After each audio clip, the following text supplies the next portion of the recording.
Welcome back, everyone. Welcome back to day number 10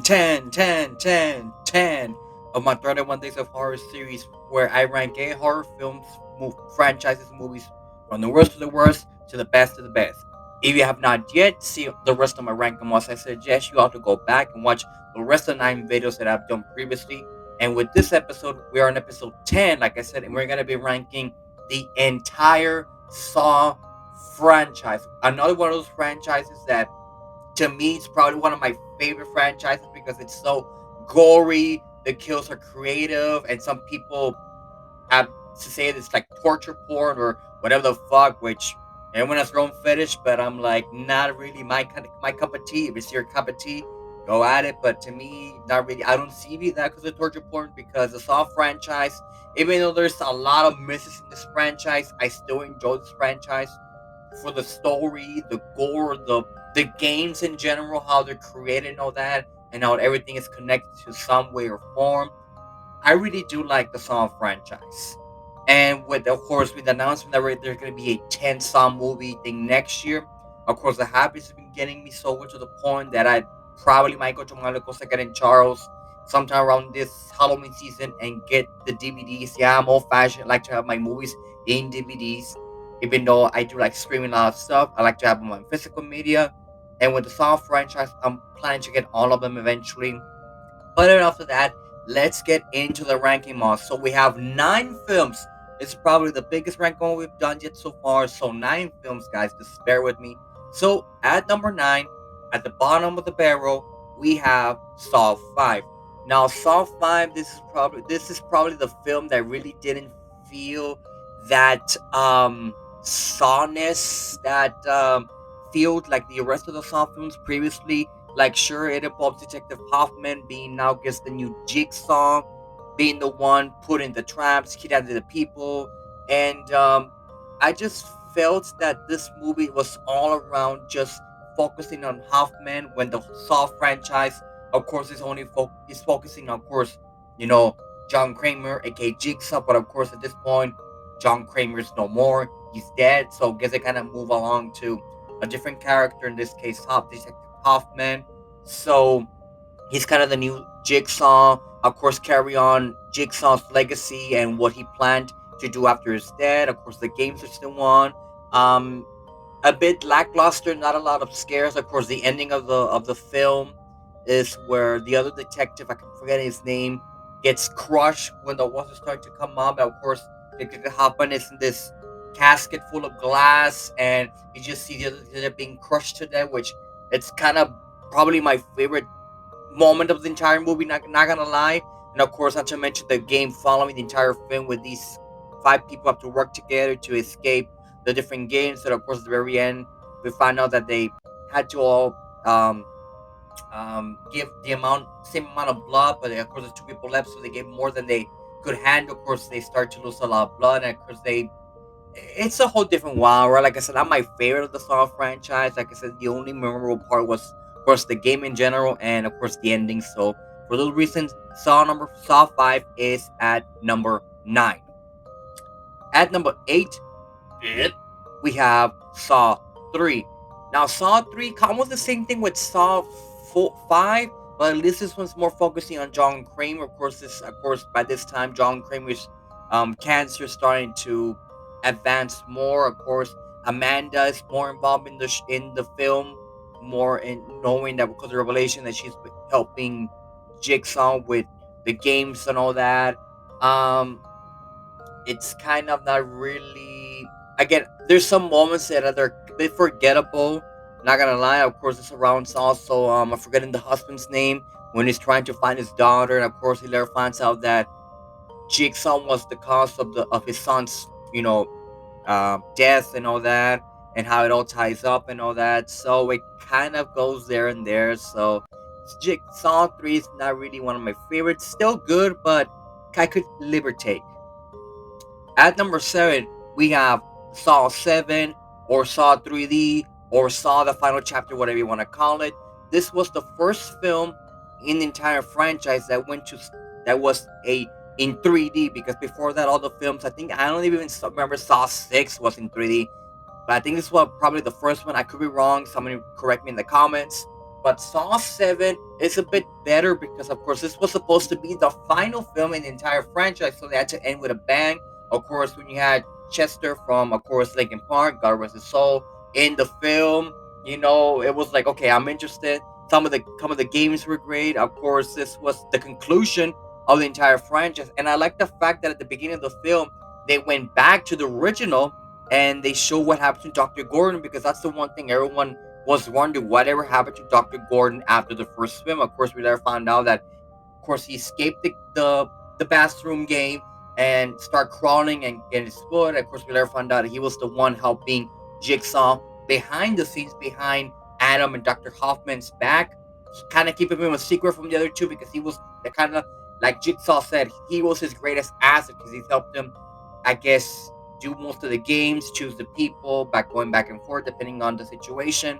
He was kind of the one Mhm. who was the one behind, he was kind of Jigsaw's right hand man, and Amanda and Dexter Hoffman were kind of their second hand, their third, maybe fourth hand persons, depending on what you want to call it. But Saw 7, as as the ending of the franchise, to me, I thought it was an okay. I really like the fact that she went back into the ending, and the franchise started and the bathroom game, and it ended in the bathroom game when detective when Dr. Gor- Dr. Gordon has the Hoffman chained up like he used to be, and he's trying to get the saw, and then here it goes flashback to when he had to cut his foot. He just throws it in the air, and again, some of the 3D effects are kind of a bit outdated, but it's okay. Of course, it's an okay film, not the best, not the worst, but to me, Saw 7 ranks respectively at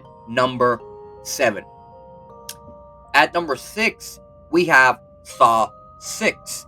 Again, more and more focusing on Detective Hoffman, kind of carrying on the legacy of Jigsaw. And in this time, the game in this film is probably one of my favorites, where this corporate individual is trying to choose between his colleagues, who's gonna live, who's gonna die, back and forth. So it's really, really something interesting. I don't remember that's number 7, number 6. I don't remember correctly. Yeah, sometimes I mix both Saw 6 and Saw 7 depending on the games, but I really do enjoy the film. Actually, no, yeah, it is Saw 6 where the corporate businessman chooses who's gonna live from his company, who's gonna die.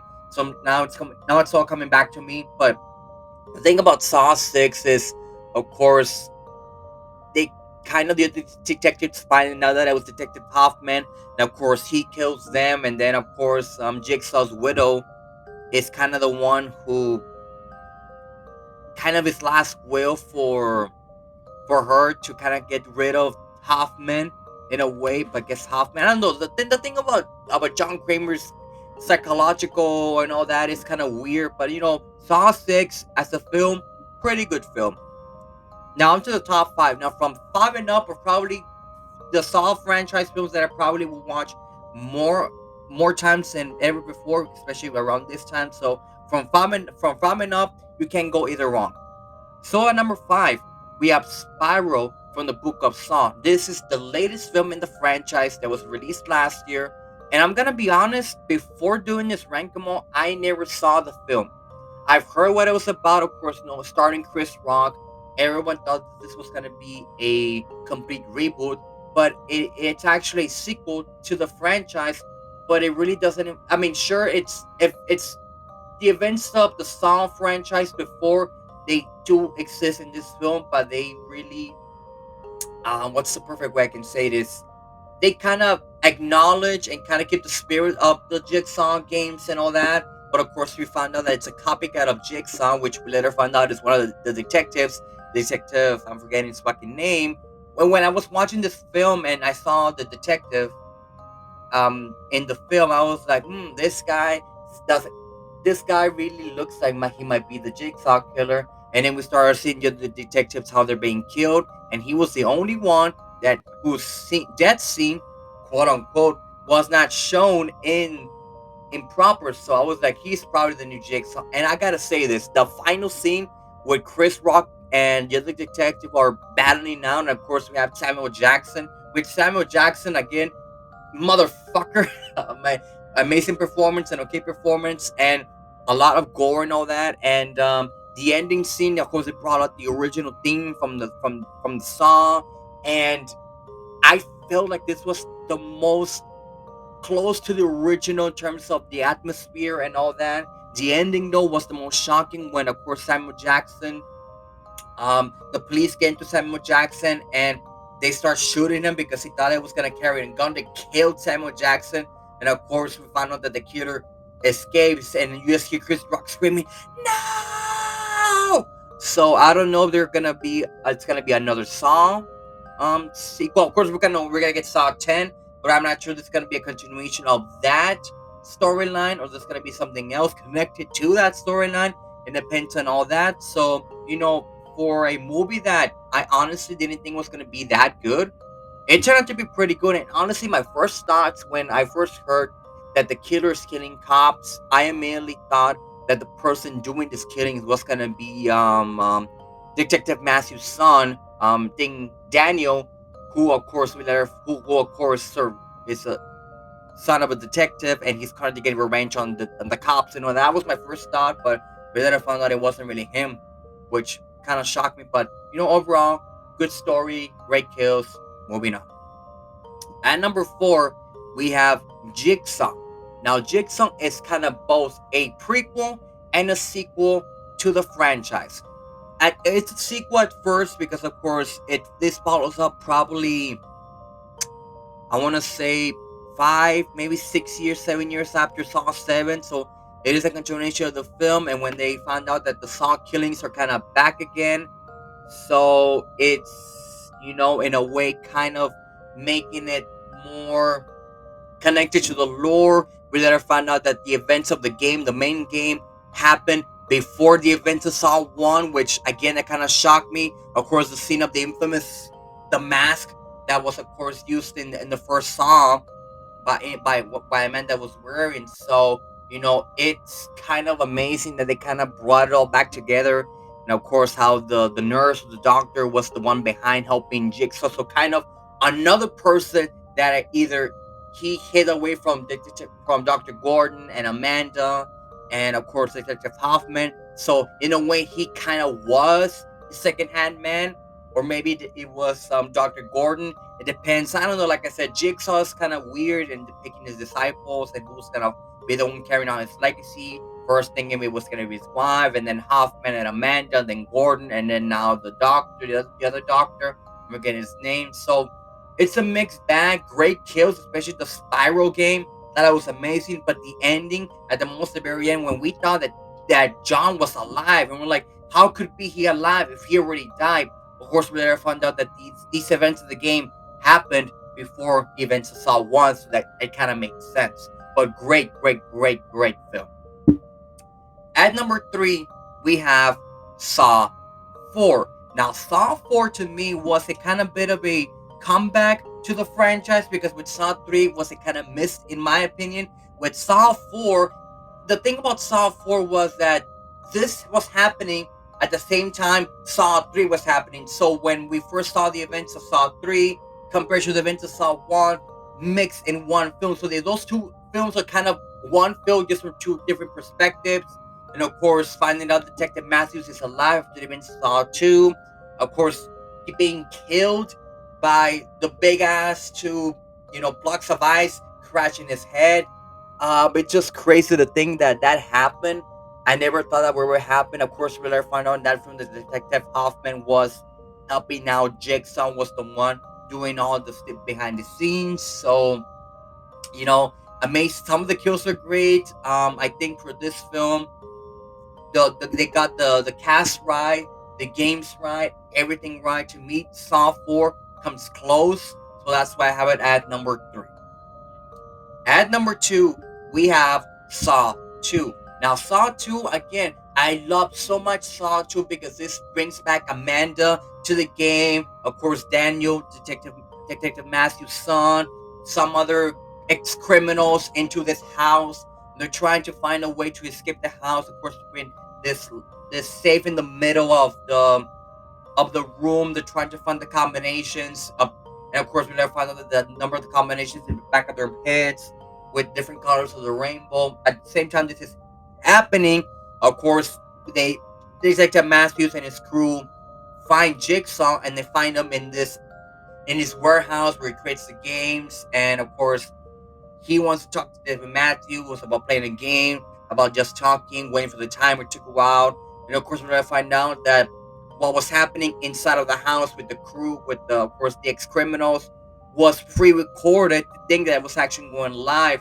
So when the timer hit and the safe opened in John Kramer's warehouse, Daniel was there breathing oxygen. So that means the events of that already happened. And of course, I like the scene where Amanda and um, Daniel are trying to escape one of the ex criminals.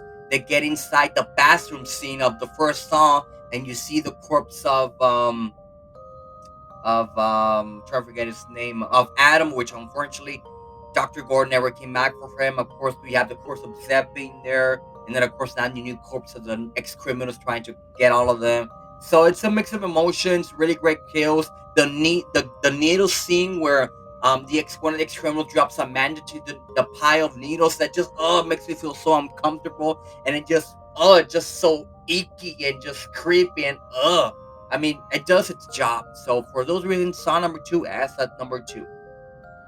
And of course, at number one, we have Saw the original.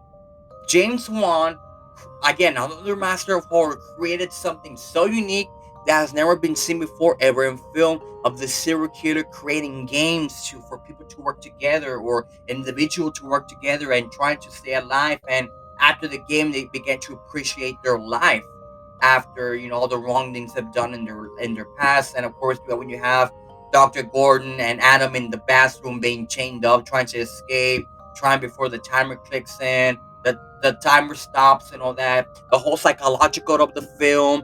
And then between that you have the other detective trying to find Jigsaw, thinking that Gordon was the one behind his partner's death and all that. So it's a mix of emotions. Like I said, the one of the most memorable scenes in the entire Saw franchise is where Dr. Gordon cuts off his own foot to trying to escape the bathroom so he could save his family, his wife and his daughter, knowing that of course Zeb has him, has him at gunpoint, but not knowing that also Zeb was playing a game as well, because he had a poison in his system and he had to kill, Dr. Gordon's family so he can be kid survive. Of course, the revelation at the very end that Jigsaw was in the entire fucking bathroom the entire time, that kind of creeping the fuck out when he starts to stand up. Of course, the music from the Saw franchise starts to play, and oh man, it just creeped me out. And then of course the ending of when he says to Adam, "Some people are so ungrateful to be alive. Not you, not anymore." You hear Adam scream like, "Don't leave me here," of like desperation and just frustration. And of course, Jigsaw shuts the door with the words "Game over." That's one of the most memorable scenes for me for the Saw franchise. A revolutionary film that revolutionized horror in the 2000s, because again, horror was kind of still in a bit, but of course, thanks to this franchise and other franchises like maybe Hostel, kind of revolutionized horror, or even kind of fucked up minds of people kind of think this is torture porn, which I can see why people might think that, but that's a whole different story. But nevertheless, for those reasons, the first song is at number one. And that does it for this video, guys. Hope you guys really enjoyed this ranking more. Again, a bit more of a longer video because, of course, we had to rank 9 fucking films. So that's a bit. That was a piece and a half. Stay tuned for tomorrow's video for episode number 11. We're gonna be ranking the entire Texas Chainsaw Massacre franchise. So that's gonna be a lot of fun. Don't forget to like, comment, subscribe to Yasha Shabang. Stay tuned, like I said, for tomorrow's video and for the rest of the 31 days of horror that I planned for you guys. Of course, we're still gonna be talking about Nightmare on Elm Street. Of course, we're still gonna be talking about Halloween, Friday the 13th, Paranormal Activity, so on and so forth. So for that, guys, stay along for the ride. Stay safe, everyone, and until next time, stay metal.